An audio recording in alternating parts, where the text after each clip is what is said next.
Hello and thank you for joining us. You're listening to a We Do Talk with David Jaques. Reinventing yourself and being open to new things and new ideas are things that have become very important in our work lives, certainly over the last couple of decades. And today's guest is going to talk to us about some of those things that he's done in his business life, but also in his personal life. So it's a great pleasure to introduce Jodi Brown, who is joining us from the beautiful Gold Coast in Australia. So Jodi, a very good morning to you. Welcome to We Do, and thanks for being here today. Thanks, David. Appreciate it. Looking forward to the opportunity.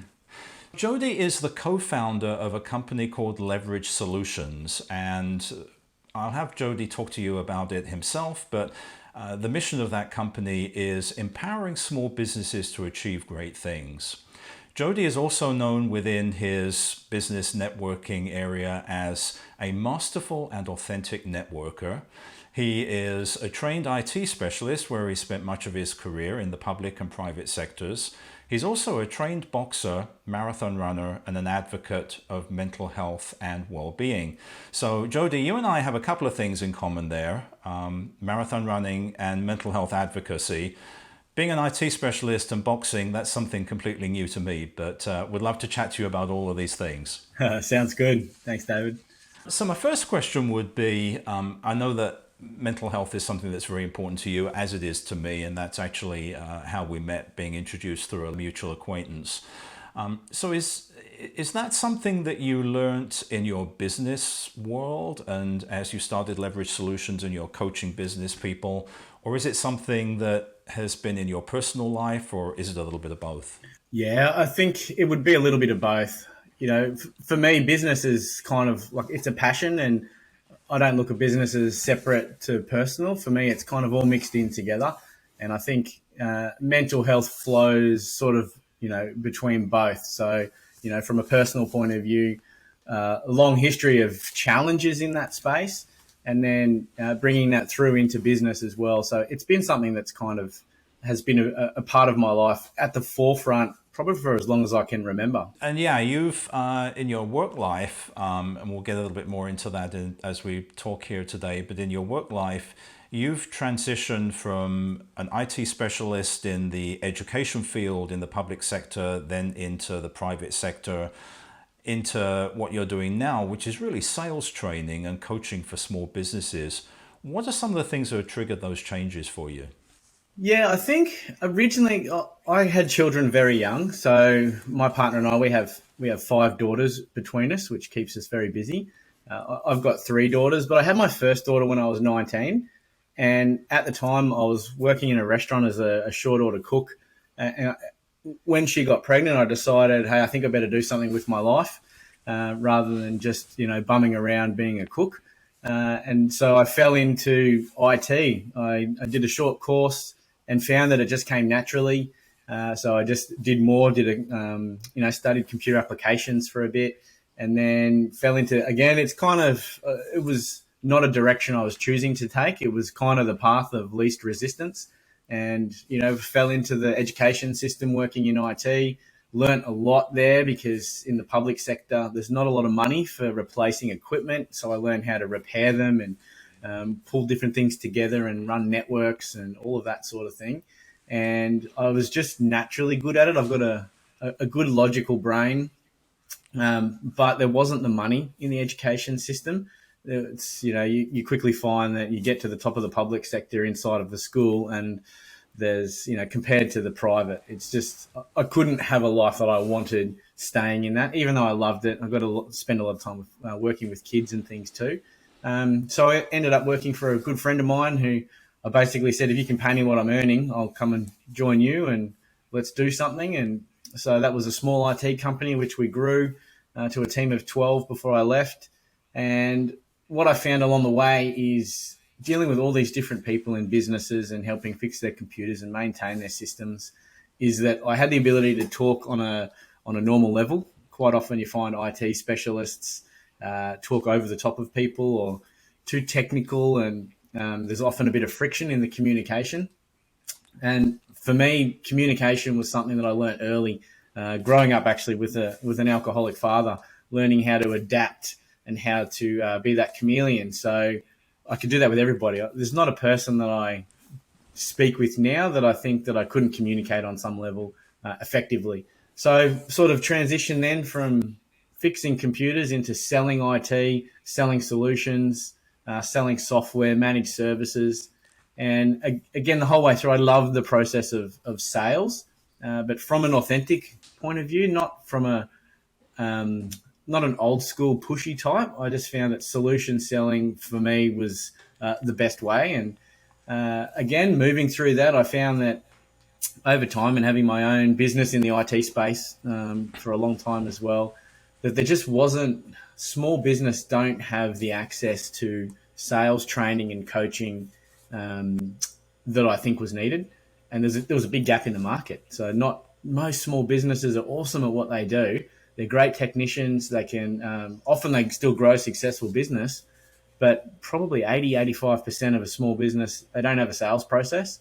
And so it kind of just led me down that path into what I love doing, which is talking to people, communicating, and then teaching them authentic selling and how to sell and how to make money, which is win-win for all of us. So communication is such a key part of anybody's business, and that is something which either comes naturally to you or you've learnt it, so you've developed those skills and you've been able to use them to your success. But would you tell us a little bit more about your early life, your early childhood? You'd mentioned an alcoholic father, so it must have been a little bit of a troublesome childhood that you had. Yeah, it's interesting. Like when I look back now, there wasn't physical abuse or anything like that. My parents separated early, so it was time spent with my father, time spent with my mother. But growing up with alcoholism in the family with my dad, it created anxiety because I'd go to school, I'd come home, and I'd have to sort of see what state of mind he was in. He wasn't a physical drunk, but he was certainly emotionally abusive at times. So I'd come home and do I get happy dad today? Do I get nasty dad today? And so there was always that level of anxiousness coming home and the worry of coming home. And then, if he got drunk and then started carrying on, I'd feel embarrassed because he would wander around. We lived in a small area at the time where there was lots of people. So, are the neighbours going to hear him? And so I was always, anxiety is something that I kind of grew up with, not really knowing that's what it was, that feeling was, an anxious feeling. And that just, then from that, what I look back now and so grateful is that it did teach me communication and how to adapt to people and how to understand cues. So, looking at verbal cues, it's not just what you say, it's how they say it, it's tonality. So I'm super grateful for that, even though at the time, there was lots of times where I felt scared. My whole childhood, I kind of felt scared when I was around my father, just for that reason. Yeah, and it also makes you a survivor, wouldn't you say? Yeah, absolutely. And that's transition now. Like I have a never give up attitude. It's always constantly driving forward. And I think that was built from that adversity. Maybe because of it being in your family, you did have an issue with addiction yourself, right? Definitely. I think I've kind of realized over the last probably 10 years that I have an addictive personality, and it goes, not just, it was substance as well. So, I got into weed a lot. That was probably my poison for a long time. I would be at work or doing my day to day, but just itching to get home, just to get high, to change my state of mind. Same with alcohol, same with prescription medication. My first wife was bipolar, and due to some of the things that happened there, I missed out on about 6 years of my first daughter's life from about 8 to 14.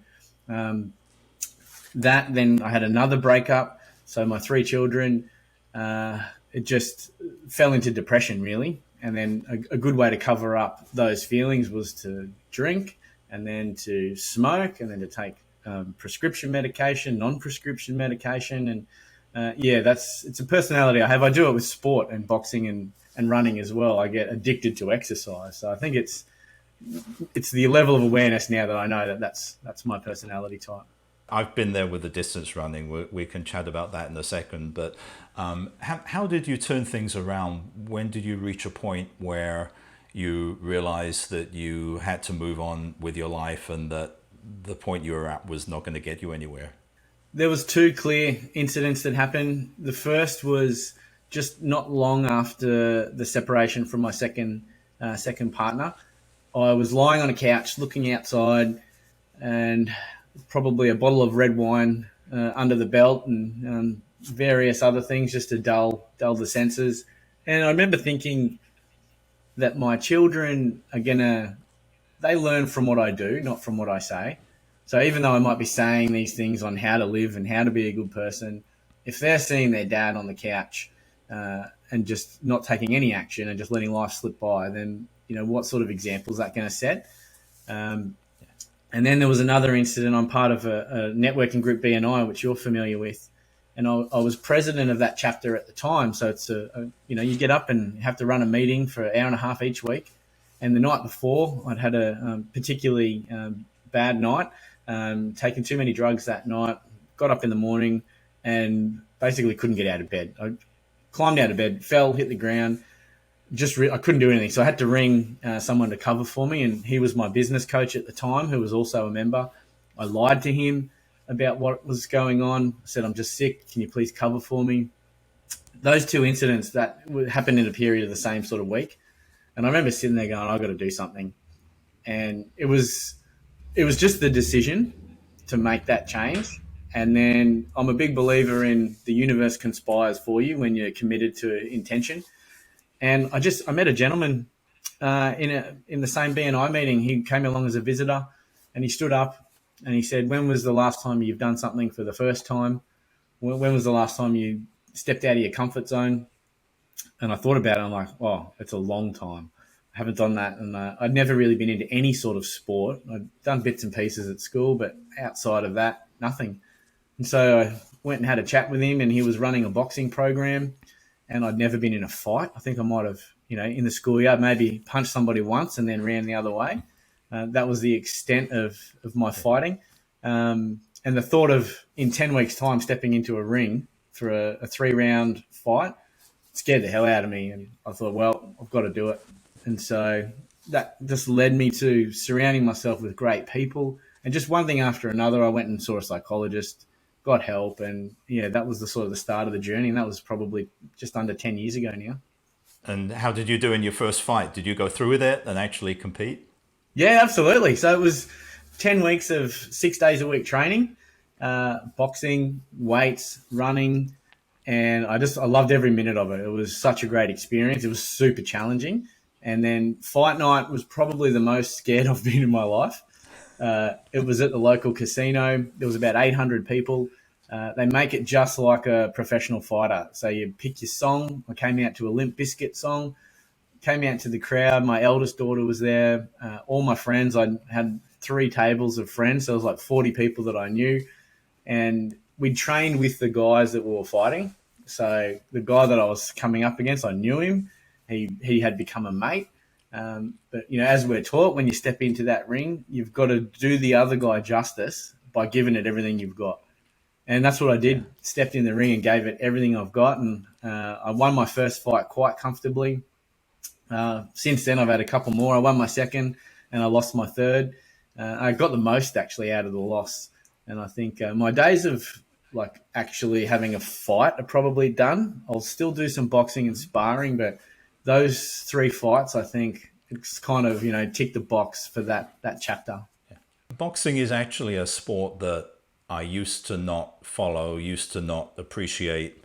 And strangely, it was boxing and ballet dancers that I never had an appreciation for the level of fitness, the level of agility and the skill that are needed until I kind of went to one of each and saw what these people have to do. And that really was a very profound moment for me. So yeah, I had no appreciation for it, but to be able to get up there and do it, not just the physical side of it, but the mental side of it as well, especially having your friends and family watching that. I mean, that must have been probably an intimidating moment, an exciting moment, but a very satisfying moment at the same time. Absolutely, yeah, all of those things. And, all the way through the program, boxing's like a metaphor for life. There's so many aspects of it. For me, stepping into that ring for that time, there's nobody else there, like that first fight. It's just you. Mm-hmm. And if your ego can't get in the way, because as soon as it does, you get punched in the face. Yeah.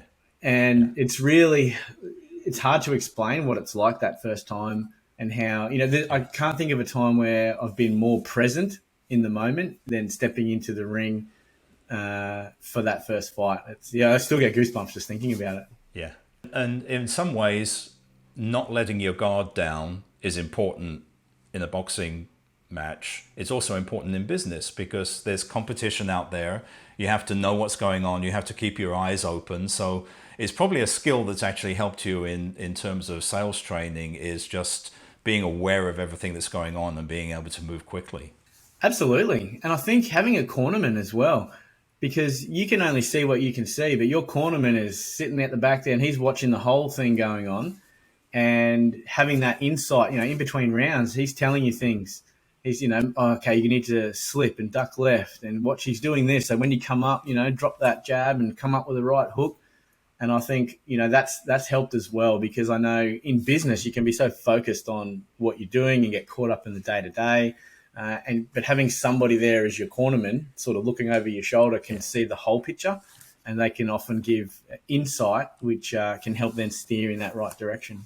So with that, let's turn to Leverage Solutions and the work you're doing today. How did that idea come about? You're with a partner, I think. There's two of you that founded the company. When did it happen, and how did it happen? And tell us a little bit about the company. Yeah, sure. My business partner and I, we met inside of network marketing. So we were, multi-level marketing, selling health and wellness products. And when I sort of got involved in that, I looked at who's making the income from this, so I'll go learn from them. And his name was Alan, and I just said, show me what you're doing. I want to learn. We ended up just hitting it off. We ended up becoming like best mates. We were hanging out socially. And the company we were working for were getting us to train from stage. So we were doing sales training to hundreds of people and live objection handling, and helping people get through the limiting beliefs that sales is really just about communication. And the reason people don't sell effectively is usually just a limiting belief, fear of rejection, or things like that. And we were just good at uncovering those limiting beliefs from people. And then, we just kind of went, hey, this is awesome. Let's take this something a bit further, and let's start our own business and deliver this on a bigger scale outside of network marketing. My background was small business, so I really wanted to get the results we were seeing and the impact we were having. I wanted to bring that back into small business. So we started Leverage Solutions. Originally, we were doing retreats on a bigger scale. So we took groups over to Vanuatu. We took 60 odd people over there for leadership, personal development, just mindset, helping them become better at selling, and just be better people as well. We did a few of those, and then COVID hit, and like a lot of businesses, we had to pivot. There was no events, so we couldn't continue with that. What we found and the impact we're having in those retreats, we decided to let's look at what we were delivering inside of that and break it down into smaller pieces and take it into small business where we can still just do one-on-one or the small group training and have an impact that way. And so for the last sort of 18 months, 2 years, that's the angle we've been going through. And it's awesome. I love working with a business that's doing well, that doesn't have a sales process, and helping them to create that, to then just see them take it to the next level. It's super rewarding. Has COVID generally helped small businesses to be more nimble and be more flexible, or has it hindered them? I think it comes down to the business owner and how they've looked at the situation. Because if you look at a broad perspective, if I look at the Gold Coast here, at the moment, there's a skills shortage. The unemployment is so low at the moment that it's hard for people to find good teams and good staff for the most part. But then you've got other businesses that have struggled. But I really think a big part of it is how the business owners looked at it. If they've held on to the old sort of paradigms of doing business, then maybe they're struggling. If they've embraced it, because, regardless of what you think of COVID or anything, it should have happened because it happened. So it's now a matter of, right, what do we do moving forward? And if you can let go of all of the old ways of thinking and just embrace that this is the way we have to move forward, then I think it's been a good thing.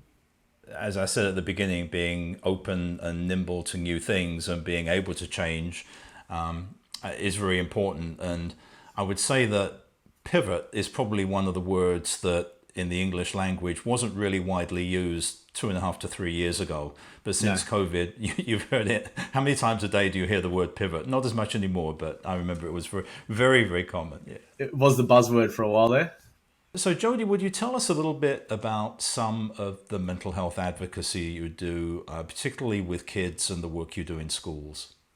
Yeah, absolutely. So the shirt I'm wearing now, the organisation Livin. So they're a charity here based in Burleigh Heads on the Gold Coast in Queensland. And they started, I think it was 2013 or 2014, when a really close friend of theirs took his life. And he'd battled mental health and mental illness for a long time, and it never really talked about it. And he was one of those guys that everybody loved. He was personable. He was always chatting and friendly, and they didn't really see that coming. And so the impact that he left after taking his life inspired them to create Livin. And Livin is all about breaking the stigma around mental health and making it okay to talk about. And a friend of mine had been a facilitator for Livin for some time. And then, a few months back, he posted on Facebook about they were looking for more facilitators. And it just resonated with me. I'd seen what he was doing. So straight away, and like all the way through the last 10 years, if an opportunity pops up, I need to explore it, because so far they're usually opening doors. Same reason I'm on this podcast. It's, I believe in that things just appear at the right time. So I got involved, did the training, loved it. So now what my role is with Livin is it's in two parts. So they deliver a program called Living Well in Schools, and it's a 45-minute mental health program designed to break the stigma around mental health. So it's put together by psychologists. We go into high schools and we talk about suicide. We talk about mental illness. We explain the journey of mental illness on how it's not, you don't just wake up tomorrow and you're mentally ill. There's usually a process, and not one that we take consciously. And then along that process, how you can identify that your friends might be going through challenges, what you can do to start a conversation, letting them know that if somebody is experiencing mental illness and maybe even suicidal, you can't make it worse by asking them how they're going or talking to them. So getting them to bust through that so they can just ask, how's it going? And then teaching them self-care strategies that when they start to, we always sit between mentally well and maybe spiraling a little bit. We just flick between the two areas. It's what to do, get that self-care, breathing, going for a walk, getting off social media, whatever it might be, going for a run, and just talking about that with the kids. And the schools don't pay for that. So that's a free service. So we go into schools all across Australia and deliver that program. Then the other side is the corporate. So for every 2 corporates that we go into, they pay for it. That funds the school program, and then also funded with apparel. So it's, getting out there, getting the name Livin. Yeah. It sparks conversation. Happened last night at a meeting. Somebody said, "Oh, what's Livin?" Awesome. And I get to share the story of, my mental health journey and then what we're doing with Livin. And that kind of, it's awesome. I love the school side of things because I'll never know the impact that I'll have. I'll go in, there could be somebody sitting in the audience, maybe something I said lands, but I'll never know because once I'm done, I'm out the door, and it's super rewarding. Yeah, but the important thing is that you're doing it, you're saying it, somebody is doing it, somebody is saying it, and fortunately, the world is much more open, particularly with the younger generation. I mean, my kids, they're 22 and 19, and it's much more commonplace for them to talk about their feelings, to talk about mental health, to talk about people with problems, to ask questions, to support each other. Certainly my generation, my parents' generation, it was like a taboo subject. You just never even talked about it. So the more openness that's out there, the more good work is being done. So great to hear that you're doing that. Yeah, awesome. Thanks. So Jodi, who do you get inspiration from? Are there any role models out there? Anybody in history? Anybody alive today that really inspires you? Yeah, there's probably two that come to mind. One of them is another trainer, and his name's David T.S. Wood, and I came across him through my journey of network marketing, and he was one of the trainers for a network marketing company. Also runs his own amplified living, so he does same sort of like personal development, personal growth, and the two of the retreats that we ran, we actually got David out to help run the retreats. So I got to know him personally as well. And he just epitomizes like what I aspire to be, which is somebody that lives presently in the moment, seizes opportunity. Like we went to Vanuatu and he went a few days before us, maybe 3 days before us. When we got there, it was like the entire island already knew him. He's just that sort of person. And when I see how comfortable he is with being uncomfortable, that really inspired me. And I met him when I was in the midst of depression and my mental health journey, and I just aspired to be more like him. The other person, and this might sound unusual, is I like to aspire to be myself in 10 years. So I look, who do I need to be in 10 years' time for me to be looking up to that person? And then it's kind of then an ongoing journey. It's like, right, I want to be that person in 10 years that can do these things and, live that life of adventure, squeeze the juice out of life. And if I'm not doing all those things now, what do I have to do to get there? And then it's a revolving sort of journey. As I'm moving through, okay, I can feel myself leveling up, but there's always more. So it's always growth and expansion is probably one of my core values. Yeah. So I'm always love growing and learning. That was my next question before we wrap things up here is, what are your goals for the future? Your business, for you personally, where do you see that journey taking you in the next few years? When I first got into business, I had, world domination type visions, massive company and, crazy material possessions. The longer I've been in business and the more I spend time working on myself, the more I've realized that material possessions, that's not what I'm chasing. I'm more after experience and adventure. Yes, I need the income to be able to sustain the things I want to do. And my business will give me the time freedom that I want. And that's what I'm working towards. So for me, it's, I've got my income goals. I've got my client goals. I just want a sustainable business that can run along and impact people for the next, I've got no plans to retire. I'll probably be doing this into my 70s or 80s. I sort of thought, what can I do? Well, one-on-one coaching is something I can do for a very long time, and as well as the retreats and whatnot. And most of my goals now revolve around family, spending as much time as I can, modeling the behavior that I want my kids to do. So it's, everything revolves around leveraging my time. So that's my business, is working out how I can leverage my time, how I can impact the clients, and then how I can spend more time with my family and my fiance. The next 10 years, once all the kids have grown up, we want to travel Australia in a van is one goal. And so for that to happen, we need a house that the kids can be in if they're not, because it's a bit harder nowadays for them to get a start. So having somewhere for them as a home base for us while we go off traveling and, impacting people along the way. Great. And we wouldn't be complete if one marathon runner didn't ask another marathon runner, how many marathons have you run? Done one full and about 8 or 9 halves. My favourite was the Chinese. We did a half marathon on the Great Wall.